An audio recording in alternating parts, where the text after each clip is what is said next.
بسم الله الرحمن الرحیم۔ سب سے پہلے اس محفل کا آغاز تلاوت کلام پاک سے کریں گے۔ تو تلاوت کلام پاک کے لیے جو ہماری اس کلاس کے بھی استاد اور اس سے پہلے ترجمہ تفسیر اس کے اندر بھی جو استاد ہیں محترم قاری صفدر محمود صاحب، وہ تلاوت کلام پاک اور ترجمہ یہ ہمیں سنائیں گے۔ محترم قاری صفدر محمود صاحب۔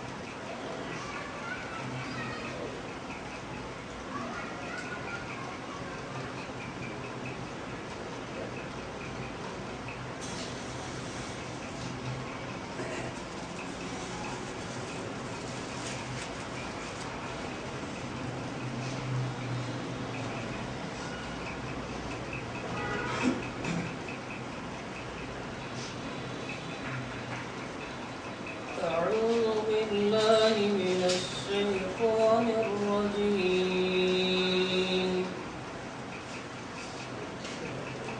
بسم الله الرحمن الرحيم.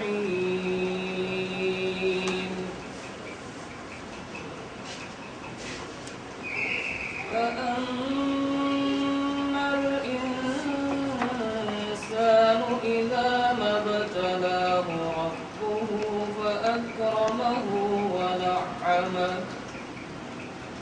فيقول ربي أكرمن. وأما إذا ما ابتلاه فقدر عليه رزقه فيقول ربي أهانن. كلا بل لا تكرمون اليتيم ولا تحاضون على طعام المسكين